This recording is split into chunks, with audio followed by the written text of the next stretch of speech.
Hi guys. അപ്പോൾ guys ഞാൻ ഭയങ്കര സന്തോഷത്തിലാണ്. വേറെ ഒന്നുമല്ല, എൻ്റെ അക്കൗണ്ട് തിരിച്ചു കിട്ടിയിരിക്കുന്നു.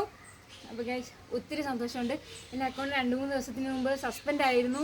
ഇപ്പോൾ എനിക്ക് മെസ്സേജ് വന്നു. ഞാൻ വീട്ടിലില്ലാത്തതുകൊണ്ട് എൻ്റെ ID പ്രൂഫ് ഭയങ്കര സന്തോഷത്തിലാണ് കേട്ടോ. എൻ്റെ ID പ്രൂഫ് ഇല്ലായിരുന്നു. അതുകൊണ്ട് വീട്ടിൽ വന്നു കഴിഞ്ഞ് ഞാൻ ഇന്നലെ ഒരു രാത്രി 12 മണി ആയപ്പോഴത്തേക്കിനും സംഭവം ഞാൻ സെറ്റ് ചെയ്ത് കൊടുത്തു. ഇപ്പോൾ കുറച്ച് മുമ്പേ എൻ്റെ അക്കൗണ്ട് കിട്ടി ഗായ്സ്. ഭയങ്കര സന്തോഷത്തിൽ എന്താ പറയണ്ടത്, ഭയങ്കര സന്തോഷം. അപ്പം ഗൈസ് എന്നാ കുറേ പേര് മെസ്സേജ് ഇട്ടിട്ടുണ്ടായിരുന്നു. എൻ്റെ ഞാൻ പുതിയ അക്കൗണ്ട് എടുത്തായിരുന്നു, കോലാപ്പി എന്ന് പറഞ്ഞ്.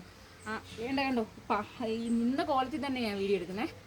കുറേ പേര് എനിക്ക് മെസ്സേജ് ഇട്ടിട്ടുണ്ടായിരുന്നു, ചേച്ചിയുടെ അക്കൗണ്ടിന് എന്നാ പറ്റിയെന്ന്. എനിക്കും അറിയത്തില്ല, എനിക്കറിയത്തില്ല സത്യം പറഞ്ഞാൽ എന്നാ പറ്റിയെന്ന്. വേറൊരു അക്കൗണ്ട് ഞാൻ എടുത്തായിരുന്നു, അതിനകത്ത് എനിക്ക് ഇഷ്ടംപോലെ മെസ്സേജ് അയച്ചു. എന്നാ ചേച്ചി ഇങ്ങനെ ചെയ്യും അങ്ങനെ ചെയ്യുന്ന പറഞ്ഞു. അയ്യോ അത് ഞാൻ വേറൊരു വീഡിയോയിലിടാം. അപ്പോൾ ഗൈസ് എൻ്റെ അക്കൗണ്ട് തിരിച്ചിട്ടിരിക്കുന്നത് ഞാൻ ഭയങ്കര സന്തോഷത്തിലാണ്. അപ്പം തിരിച്ചു കിട്ടണമെന്ന് പറഞ്ഞ് എല്ലാവർക്കും ഒത്തിരി നന്ദി. പിന്നെ മറ്റേ അക്കൗണ്ട് ഒന്ന് സപ്പോർട്ട് ചെയ്ത് ഒത്തിരി പേർക്കും നന്ദി. ഭയങ്കര സന്തോഷത്തിലാണ്. എന്താ പറയേണ്ടതെന്ന് അറിയത്തില്ല. എൻ്റെ അക്കൗണ്ട് തിരിച്ചു കിട്ടി ഗൈസ്.